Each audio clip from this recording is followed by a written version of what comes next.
Welcome to another edition of Inside Town Hall. I'm still Jim Cameron, still your host, and still the program director of Darien TV 79.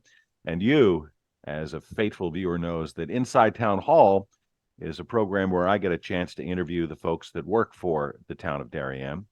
Our guest today on the program is still an employee for a bit longer. Don Anderson is the chief of police of the town of Darien. Don, it's great to have you on the program.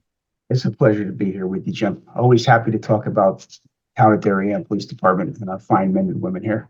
Excellent. Well, that's good news. The bad news is you're retiring. That's not bad news for you. It's bad news for, I guess, for us. So before we get into your decision to retire, let's talk a little bit about your background and your, is it 40 plus years of service on the force? The time when I take my leave on April 1st, that will be 40 years and 4 months of service here. Really, wow. It's the only adult job that I've ever had. So what's your background? I know your father was the chief of police. Did that influence your decision about getting into policing as a career? Yes and no. Most people know that in the almost 100-year history of the police department, now father and son, we have served for 70 of those years out of the 100. So it's kind of a family business. As much as policing can be a family business, I guess this was a family business for me.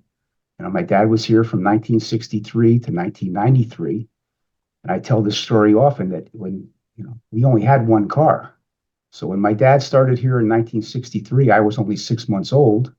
But then in the intervening years, my mom would drop my dad off for work before she would take us to school. So really, I've been coming to 25 Hecker Avenue for over 60 years now. So wow. We come to this driveway many, many, many thousands of times over the last 60 years. What was your education? Well, but I came on at age 20. So I had a high school diploma. I had a couple college classes under my belt. But we are very, very fortunate here in the town of Darien that they recognize the value of higher education. So when I came on, I got an associate's degree from community college, funded by the town. I got a bachelor's degree from Sacred Heart University in Fairfield, again funded by the town, and a master's degree from Iona College in New Rochelle, also funded by the town. That's just a testament to they know the value of highly educated, highly trained officers. And you've heard me say time and time again, you get what you pay for.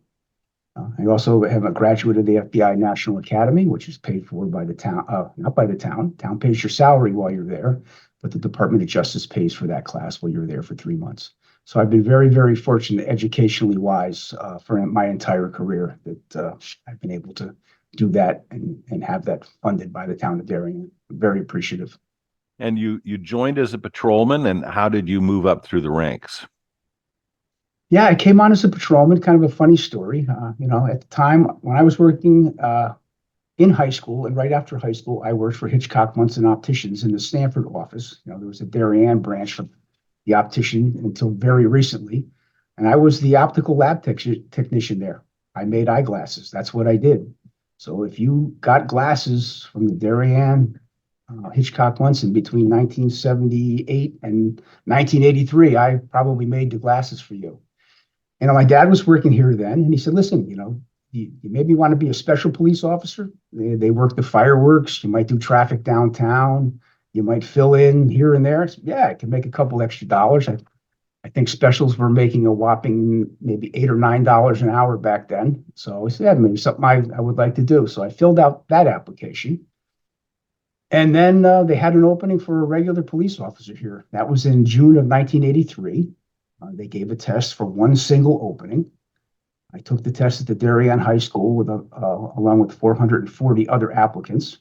So clearly, I didn't think I was going to get that one spot. But between June of 1983 and December of 1983, we had numerous retirements here. There was 5 openings for police officers. And lo and behold, they hired me on in December 1983. And here I sit.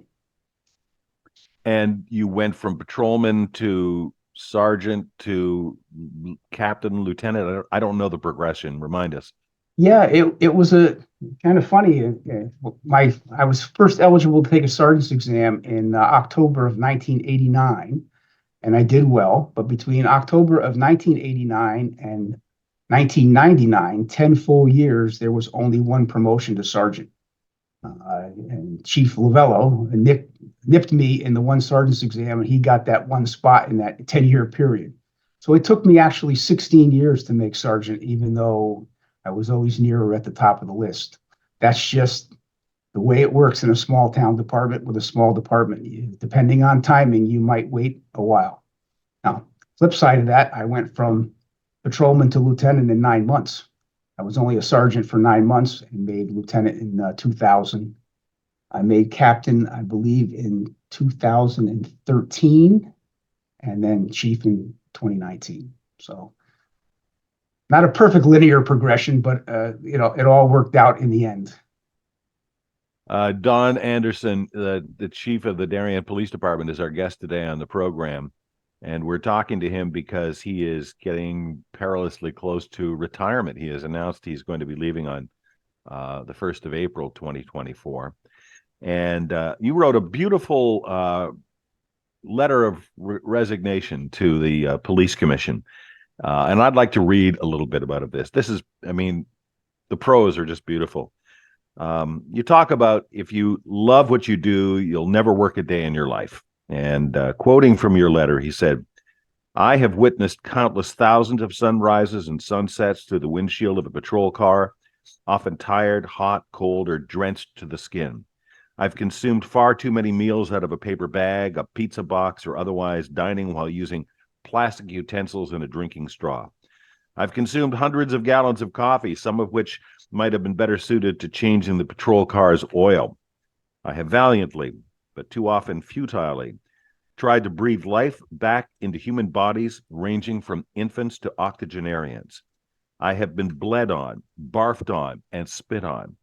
I have reluctantly walked up to the front door of numerous Darien addresses with an increased pulse and knees knocking to make a death notification, all too often on the sudden and tragic passing of a young resident, knowing full well that this ominous knock on the front door will forever change the course of history for that local family." I guess that describes your career and that of many of your fellow officers. So the question is, why are you retiring? Well, everything in the store has a best of use by date, right? And my best of use by date is probably upon us here. I don't like to dwell on the negatives of this profession too much, but it's statistically proven, it's empirical evidence. If you do some research, the average life expectancy of a male in the United States right now, a white male as I am, is 78 years old. The average life expectancy of a police officer in my demographic is only 66, a full 12 years shorter than the general population. Some of that is because of the aforementioned meals out of a bag, and far too much coffee, and not enough sleep, and the stress of this job sometimes. But in my case, I've accomplished exponentially more than I ever even allowed myself to dream that I could accomplish, right? At the end of the day, I'm a kid from Stanford High School that got the Willy Wonka golden ticket and got this job here. And it's been a fantastic journey for me. I have done things and I have seen things and I have met people that I never, ever would have imagined that I would have been able to meet and assist, or even perhaps that they think that I know what I'm talking about sometimes. So it's been a long, fruitful journey for me. Time comes to pass the torch. We have folks here that are ready to go to bring the profession forward. Nice round number of 40 years. It's never been done in the history of the Darien Police Department, and I do not believe that it will ever be done again with this profession. I don't think you're going to get someone coming in for 40 years. If somebody comes here and does 40 years, I'll be the first in line to shake their hand, because I know what it takes to get 40 years of service here, 40 years of dedicated service. It's quite a feat. I'm very proud of that. It's just time for me. Both of my kids are grown. My younger daughter is getting married in July. I've got them through colleges. I've got them through weddings. And my wife and I are just kind of ready now to set on to our next chapter. You told me before we got going that you live in Trumbull, mm-hmm. and that's something of a commute, not just for you, but for the other officers, the dispatchers as well too. I've heard you speak about that at various meetings. Did that No, factor into your decision? It was just like that's a long way to drive every day, and I-95 ain't getting any better. yeah, it's the morning commute in since COVID has been fairly good. The afternoon commute going home is not always so good. You know, the reality of it is, in my entire 40-year career, we've had very few officers that have been able to live in Darien. That's just the reality of real estate, costs and the salary of law enforcement officers. I'm not even sure that I could move to my house in Trumbull today. I've lived there since 1995. I'm not sure I would have been able to even afford that house now the way it is. And the officers do get further and further out. We have officers coming from Oxford. We have officers come from East Haven at some point. We had one officer actually commuting. He was from Long Island every day. You do what you got to do. You kind of get used to the commute, but you're well versed in transportation. It's no fun on a Friday afternoon when you leave here at 3:45 and you're not getting home before 6:15. It's no fun. But the commute, really, I've been doing it for so long that it's just part of it for me. And coming in early in the morning's really not too bad. Going home, not so much. But the commute didn't really play into that decision at all. No. So now that you've announced your impending retirement, what's the process for choosing your successor? Well, the Darien Police Department, I am the 11th chief here, and in the 100-year history of the department has always selected a chief from internal candidates, and that is happening again. That is all run by the Police Commission. The Police Commission is going to be interviewing our internal candidates, and you must be at a command level rank to compete for the chief's job. So that means captains and lieutenants. They're going to do that next week. And I would think they will be naming my successor probably within the next 7 to 10 days. We have always had a deep bench with quality professional police officers ready to step up to do the next job. And I'm highly confident that we have people in the queue now that are going to bring this department and bring this profession even to more professionalism in the future. Did the depth of that bench, the talent that's on lower ranks behind you, did that put any pressure on you to make a decision? It's time for me to move on. Let's get the old guy out of here, bring in some new blood, give him a chance. Actually, the direct opposite. If I wasn't 100% convinced that we had the staff that would continue to bring this department into the future in proper fashion, I wouldn't be leaving. But the fact that I am confident that we have those folks ready to step up, that kind of did play into the decision that it's time, right? Let someone else achieve their dreams. Let someone else step up to the plate to fully realize, top of their profession and bring their fresh ideas to it. This job needs continuation of fresh ideas. This job is not getting easier. It's not getting, there's much more expected from police officers from 1983 when I came on. A lot more. There's a lot more rules we have to follow, and there's a lot more things we have to report on. It has changed exponentially. But 1983, the chief of police made the rules. And those were the rules. People just followed them, whether they were right, wrong, or indifferent. The local police chief had more authority to set the rules than now. There's many more regulations, statutes, and model policies from the state of Connecticut that we have to follow. Some has made the profession better. Few maybe not quite as good, in my opinion. You mentioned the police commission. Is Darien unique or in the minority of towns that actually have an independent police commission? Yeah, I would say it's at least 50-50 that have a police commission. There's different levels and variations on how they operate as far as hiring and promotions, internal activity. Ours was set up, July of 1923, when the police department was formed. Town ordinance was formed that the police commission was an independent body that had the power and authority to direct all operations of the Darien Police Department. Clearly, in 1923, they knew what they were talking about then, and I believe they know what they're talking about now, that you need an independent, non-political, non-partisan body to oversee the important aspects of police work. So there is no interference. There's no political pressure. They get to operate independently. Now, of course, they are appointed by the first selectman and the board of selectmen, right? So there is an avenue. If you don't think the police commission is doing a good job, there is an avenue for replacement. But I think in my 40 years, and I've worked with, I would say, a dozen or more police commissioners, they have all made the decisions that they thought were in the best interest of both the department and the residents and visitors of the town of Darien. And this police commission that we have now, the three members that we have now, work very, very well together, and they work very, very well with other elected and appointed officials, and they certainly support the Darien Police Department and the chief of police. So I've been very, very fortunate to work with highly engaged, highly professional police commissioners. And their meetings, of course, are open to the public, and they're on TV 79. And they always give a chance for members of the public to come forward with complaints, suggestions, requests, etc. Does that in any way, well, I wasn't going to say frustrate you, but does the clamor of the citizenry make it harder for you to do your job as a police officer? Well, once again, we're very fortunate here in Darien. We have a lot of high quality people that know what they're talking about in their area of expertise. So does it frustrate me? No. I think people have heard me say, probably ad nauseum, my favorite tagline from Cy Sims: an educated consumer is our best customer.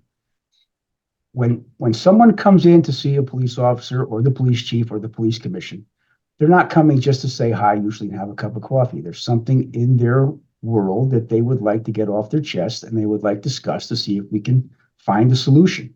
So I know the commission, and I know me as the chief, that my door is open, that we're always happy to talk to folks about what the police do, and sometimes, even as importantly, what we don't do. And when we don't do something, we can explain to them why we don't do that.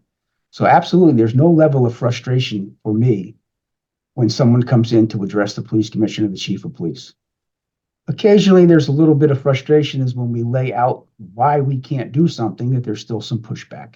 But that's a rarity. At the end of the day, it's not personal, right? We have rules and regulations that we abide by, and we're always trying to make decisions under the doctrine of the reasonable man and woman. Is it in the best interest of our citizens? Is it the best interest of traffic safety? Is it in the best interest of the town of Darien and the Darien Police Department? If we collectively believe that to be 100% accurate, that is the decision that is made. Don Anderson, the chief of police for the town of Darien for a bit longer. He's retiring on April 1st, and we're interviewing him today on, Inside Town Hall. 40 years on the force, a lot has changed about policing. What comes to mind as the most radical change in your profession in that 40 years? Well, there's not just one thing. There's a few tines on this fork of what has changed, right? When I came on, we still had a foot beat, and you walked the foot beat for, if you were extremely fortunate, maybe you only walked the foot beat for 2 or 3 or 4 years, depending again on timing, how many officers came on, how many junior officers were there. Was that really efficient? Not really. But that's how I got to know a lot of the people who live and work in Darien, from walking the foot beat and doing church crossings at St. John's Church or Norotan Presbyterian or Congregational Church. You got to meet people. That's how they knew your name and they knew you. But the one thing that you got back then by walking the beat is you got to hear and you got to listen and you got to watch veteran officers without having to do it yourself, right? Sometimes you would assist them. Sometimes they would be really, really busy on calls all night long, but you'd be walking the beat downtown, checking doors and shining your flashlight in windows. But you did get that opportunity for a multi-year kind of onboarding process where you got to watch and learn. And I got to watch and learn from some masters here, right? Clearly, we have had some top shelf police officers here in my 40-year career here, who I would put up against anybody in any police department anywhere in the United States. So that you don't have that too much anymore now. You go to the police academy for much longer, right? I only went for 12 weeks. Now they go for 26 weeks. When I came back from the police academy, you might have ridden with somebody for a week, maybe, or 10 days. Now a new officer rides for 10 weeks with a veteran field training officer. So the training that we've got is clearly superior than to what I got. You know, when my dad came on in 1963, he did 3 weeks at the Bethany State Police Barracks. 3 weeks of training, a gun and a badge, and you were out ready to go. So the training aspect, certainly far superior in the last 40 years. The expectation of what police officers are going to do has changed as well in the last 40 years. There's much less emphasis now on law enforcement, and there's much more emphasis on outcomes and solving other issues other than what people perceive to be cops and robbers and banging down doors and right. Police officers do a lot more type of social work type activity now. That's clear, and some of it's very, very good for the populace. We want to be seen not as law enforcement primarily, right? We are a service organization. We want to be a service organization, and the law enforcement aspect is what we have to do when the delivery of service doesn't, when it's not there. We have to switch gears to enforcement, but only when we have to. So that's changed. With body camera technology and the clamor for complete transparency for police work, a lot of it, 100%, I'm in support of. Many, many, many times when we get a complaint, and we don't get very many complaints, we're very clear on that. When we do get a complaint about maybe the conduct of an officer or something that the Darien Police Department does, kind of catches us off guard because it's so infrequent. But when we do get those, a lot of times now when we go to the body cam footage or the dash cam footage, and we sit down with the folks and say, listen, I know your perception of what happened there. Let's go to the videotape, as Warner Wolf used to say. And we sit down and we watch the body cam and think, that's not how I remember it. Right? And we can find some common ground usually when we get a complaint like that. But Jim, we've all done it, right? With our spouse, with our children, with friends. You've said things or you've done things that as soon as it came out, you know what? I wouldn't have said it that way if I had to do it again. So that's a big change now, because now that's recorded in perpetuity, right? Almost every word an officer says now when they're dealing with the public is being recorded.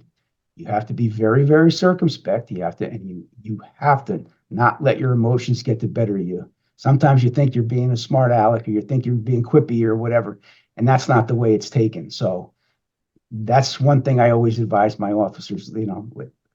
If it was me, if I was out on the road like I was as a younger officer, I would go up to every car stop that I would make, and I would say, for your safety and for mine, and for full transparency, I just want to remind you that our entire interaction today is being recorded on body camera and on dash camera. That, in the officer's mind, reminds him, hey, I got to be on my best behavior here, make sure that I'm doing my job professionally. And it also reminds the motorist or the person you're speaking to, this is all going to be recorded accurately. Maybe I should, act accordingly. So that's I've always been a proponent of body cameras. It's expensive technology, but it's expected now that when police are doing their job, you're going to have a record of it. So I'm very happy with that. I can go down the list of thousands of things that have changed here in the last 40 years. Well, let's talk a little bit about body cams, because I think some people don't understand how they actually work. Are they activated manually? Are they turned on? Or when does it start recording, I guess, is the question. Well, there's several ways to do it. Yes, you can manually record yourself. You can push the button and start the recording, right? If you're in line in Dunkin' Donuts, if somebody says, hey, officer, can I ask you a question? Right? You probably don't have to activate it at that point. When they want to say, is this the best coffee in town, or should I go down the street? But as soon as they start talking about something that is law enforcement related, yes, you are supposed to activate your camera. So that's one way. There are a myriad of other ways. If you activate your overhead lights in the patrol car, that automatically not only activates your body camera, but anybody within a 50 or 70-foot radius, their body camera is also activated with the switch from the patrol car. If the patrol car, even with lights not activated or not, exceeds 70 miles an hour, the body camera and the dash camera automatically start recording. Again, that's a protection for both the public and the officer, right? If you're on our surface streets and you're going 70 miles an hour, you ought to have your emergency lights and siren activated as what the statute requires. Our tasers if you deploy your taser, not actually fire it, but actually charge it up where you might have to use it, that activates your body camera. So the officer in times of stress does not have to think about activating their body camera. And lastly, when the time comes when your sidearm has to come out of the holster, if your sidearm comes out of the holster, your body cam automatically gets activated. Again, in high stress situations, you don't have to think about hitting the button to activate your camera. So we're covering on all bases as far as body cameras go. And those recordings are kept for how long? It depends. If it's a car stop that you just stop somebody and gave them a ticket, I think they go away after 30 days unless they're marked for someone pleads not guilty, right? Other things are kept forever, like uses of force are kept for years, just in case you ever have a litigation filed. And so there's a tiered system of how they're kept, but we do keep the things that are important. Let's talk about another piece of technology that has changed the way you do policing, and that's license plate readers. Mhm. I had a chance when you were testing a license plate reader to do a ride along with one of your officers. And this technology was mounted, I believe, on the rear bumper of the car. And it was automatically scanning every license plate that we were passing, going in both directions. Mhm. And it would take a picture of the license plate. It would send that information to the mothership computer, national crime computer in Washington, look at the license plate number. And if there was something untoward about that car, it would send an alert on the dashboard. Well, the alerts were going off just like that. It was like popcorn. They were going off so often. And the officer had to decide, do I turn around and look for this person? What's the nature of the alert? Are they wanted by the FBI, or do they have their insurance lapsed? How has that technology been adapted? How many license plate readers do we have now? And what's going on with the idea about putting permanent license plate readers at various locations in town? Yeah, right now we had two license plate reader equipped cars. I believe one of those old technology is no longer working, so we're down to one. However, we're in the process of doing a couple things. You mentioned the permanent fixed license plate readers. We're in conversation with several different vendors who do that. And the commission and Captain Hadema, who kind of oversees technology, are still trying to determine what is the best bang for our buck with different companies. You know, it's kind of be like T-Mobile and Verizon, right? They got two good products. One day, one of them is going to be superior to the other, perhaps, and they're going to buy each other out. And one's a service model where you get a subscription, and one you buy the equipment. When it comes to technology, I'm always hesitant about buying equipment because it very quickly, at least in my terms, 5 to 10 years turns into a boat anchor and you're stuck with equipment that is no longer viable. You do pay for a service model, right? Subscription model where they update the technology continuously, but you don't get stuck with a lot of stuff that's outdated. So they're still wrestling with that. Our in-car cameras, we have Axon, same as our body cameras. And every 5 years we get a refresh with our contract of new equipment. And here we're talking about equipment and how fast it turns over. The new Axon in-car cameras that are coming, I think by the fall, have LPR technology built in. So yes, you pay extra for that technology, but all our patrol cars will have LPR technology come the fall. That in conjunction with fixed license plate readers, when we put them in, it's going to give us a lot more coverage. And I get it. I can argue both sides of this coin with the civil libertarians and the ACLU. If Big Brother is watching, I don't discount that notion, right? I can always have the conversation with somebody about that. My take on it is this. I mean, with technology, with the two different changes. One, they don't want police officers to be chasing after people for motor vehicle violations, right? The state model policy doesn't really allow for that anymore. It has to be more than simple motor vehicle violation for us to chase you over hill and dale. Well, as part and parcel of that, I think we need to leverage technology where the technology can tell us, whether your car's uninsured or unregistered. And that's really not in license plate readers. That's not really what we're looking for. We're not looking for regulation violations anymore, like unregistered, like you forgot to pay your registration. We're looking for the cars that are coming in from Waterbury, from Bristol, from Yonkers, that are stolen cars, and they're coming here to steal more cars from Darien. That's where we're looking to leverage that technology to let us know that a car comes in out of New Canaan off the Merritt Parkway onto 124. That license plate reader that perhaps is going to be fixed in that location at the town line could tell us in almost real time, a stolen car out of Bristol just drove into Darien, right? Where we can perhaps get into a position to make an apprehension and not have to chase the car, or at least thwart them from stealing more cars from the 06820, which is bugaboo for me, as you know. I talk about unlocked stolen cars here Well, we'll get to that. I promise. until the cows come home.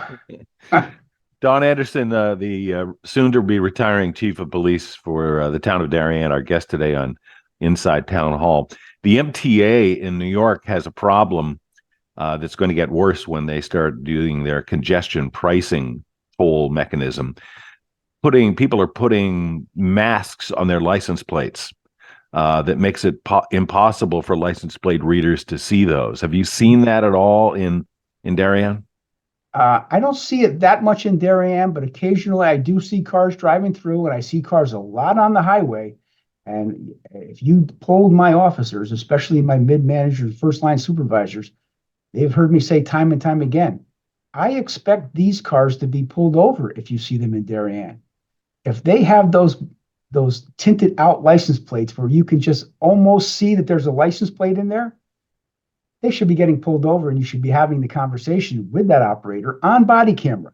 Why do you have these shrouds over your license plates? And are you aware that the state of Connecticut motor vehicle statutes are very clear that you cannot have that? I know why they have it. They don't want to pay Easy Pass, or they don't want to get caught with a speed camera, or they want to drive with impunity. Clearly, if the car takes off with the tinted license plate, we're not chasing them over hill and dale. But I do think that the officer should be stopping that car and having the conversation as to why do you think it's a good idea that you have this license plate cover on your plate. But yeah, I do see it. The Connecticut State Police are enduring a year-long scandal over fake tickets. Mm-hmm. And hardly a week goes by that the Stamford Advocate or the Norwalk Hour, which I think delight in writing stories about cops gone bad, have a story about, some cop that's been arrested or charged with something like that.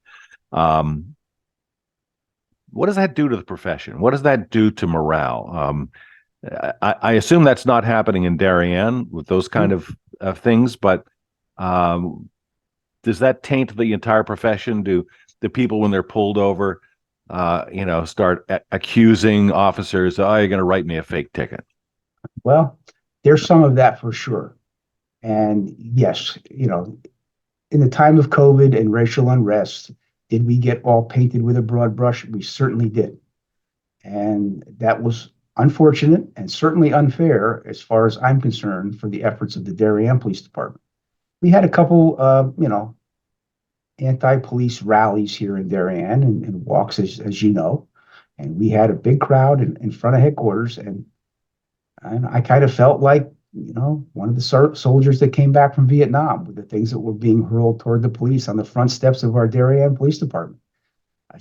It's not based in reality. It's not. And I'm always willing to have the conversation with somebody. So sometimes cops are our own worst enemies, right? State police with the tickets. I get it. It gives us the profession a bad look. And some of it was I'm sure some of it was out and out impropriety. Some of it was laziness. Some of it was the supervisors and the administrators were not minding the store because they trusted their folks, right? There is some element of trust that we have to have with our folks. But what we do here is that can't happen, what happened in the state police. We don't have a disparate two systems of tracking tickets.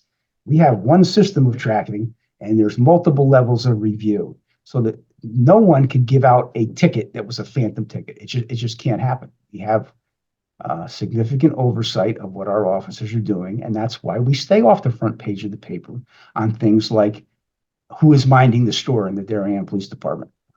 Quite confident that our data is spot on accurate, And there's no tickets floating out there that were phantom tickets or even tickets that were given, improperly, or it just doesn't happen here. It just doesn't. So It doesn't happen. how does the officer make a decision about?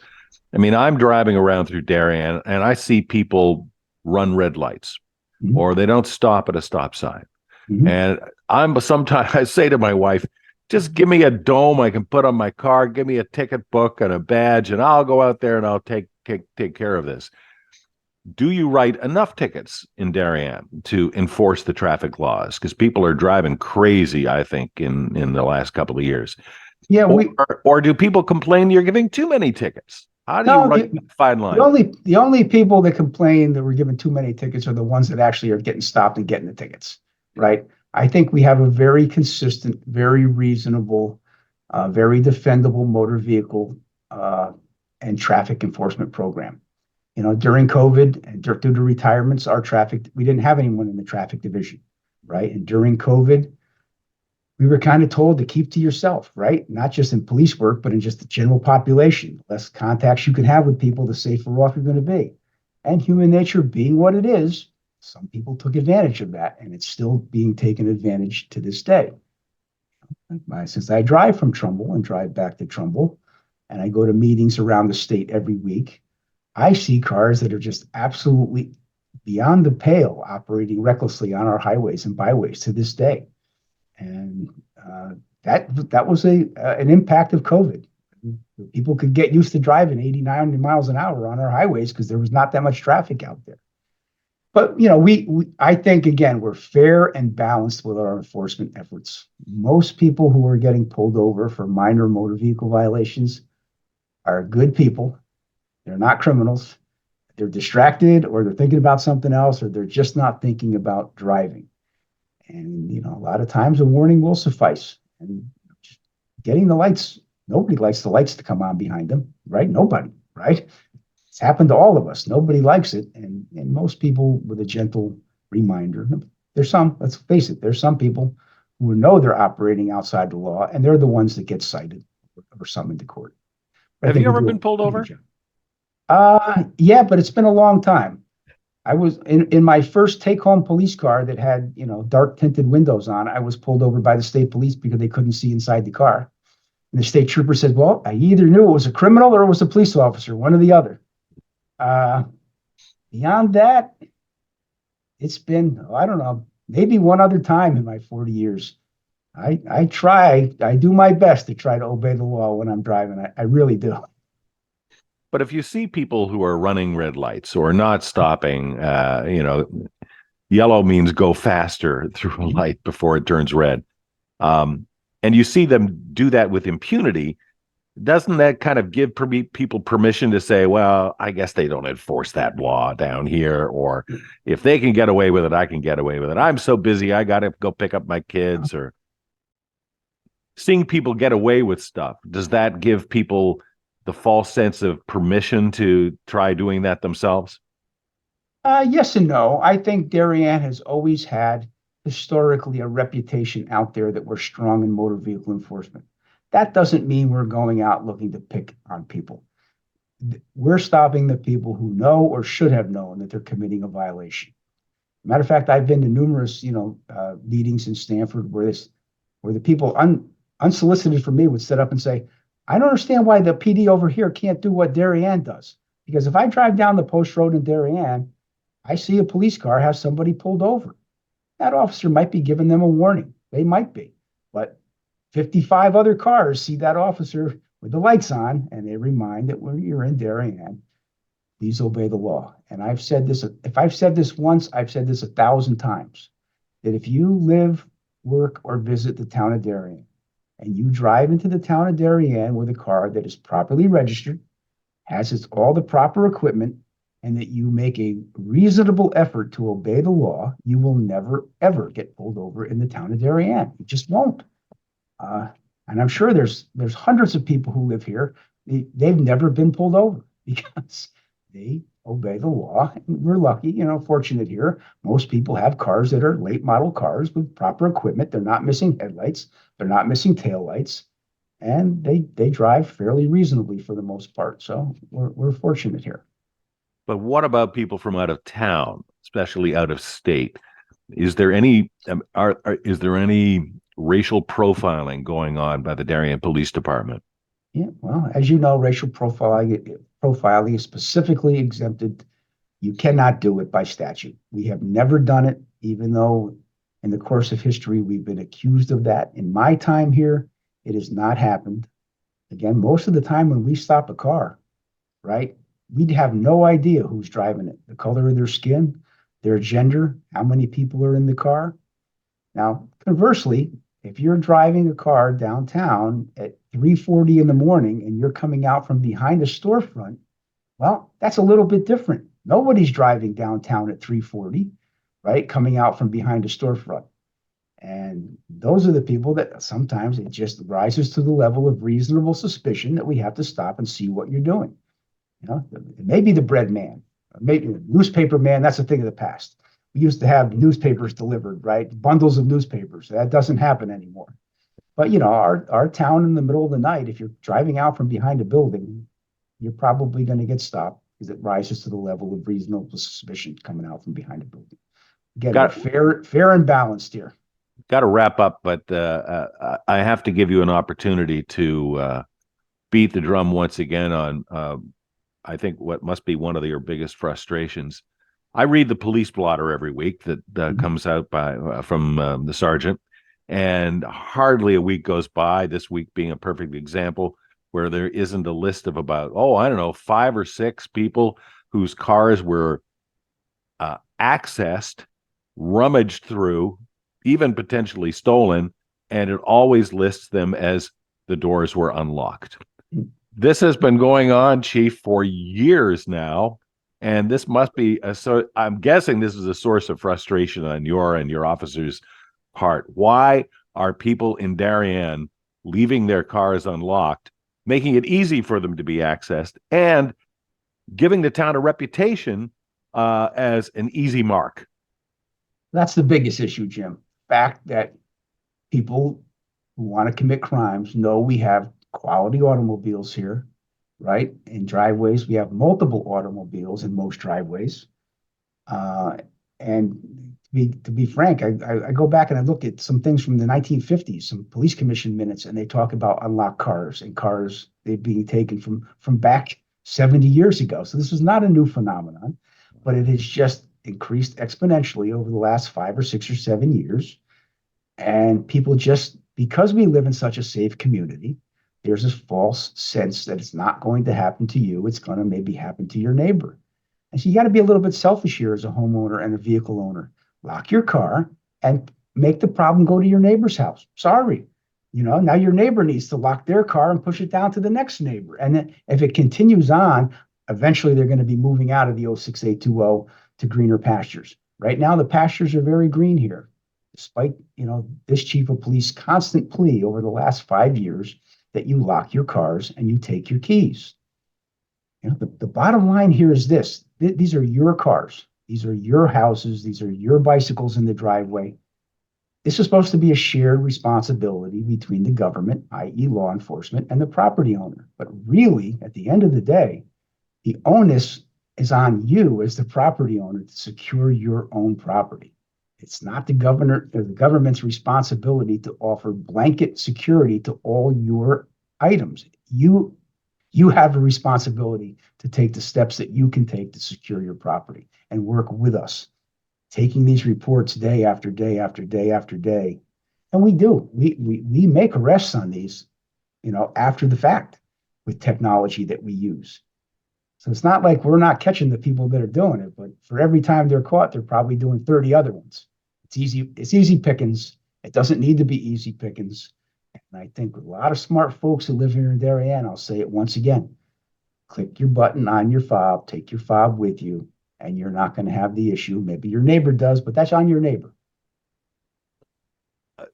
Let's transition in our final moments here from that frustration that continues dealing with people not locking their cars to what's the greatest satisfaction that you've had in your 40 plus years as chief of police, or working on the department at least? That's a fairly easy one to answer. Law enforcement largely is ordinary men and women thrust into extraordinary circumstances without a moment's notice. But when you can step into somebody's life whose world has turned upside down and they see you coming, even if they're not a big fan of police officers, when you can step into their life and you can start post-incident correction with them to let them know that this is not going to get any worse, this is the worst it's going to be, and things are going to move up from here. And just the look of relief and satisfaction that they have that there's somebody there that can take charge of the situation and start to put their life back together. That's my greatest satisfaction. Wonderful. Well, let's leave it at that. Don Anderson, Chief of Police in the town of Darien, serving on the department for 40 years and 4 months, retiring April 1st. I'll say thank you as a resident and citizen of Darien, and I imagine I'm saying thank you also on behalf of everybody else in this town for all of your service. So, Chief, we wish you nothing but the best of luck and happiness with you and your wife and your family in your retirement. I appreciate that, Jim. It's certainly been the honor of a lifetime to serve this community, and they've welcomed me in 40 years ago, and I could not have asked for anything better for a lifetime of employment. So I'm very appreciative and humbled for working here for as long as I have. Thank you, Chief. I appreciate it. And thank you, our faithful viewers, for watching yet another edition of Inside Town Hall.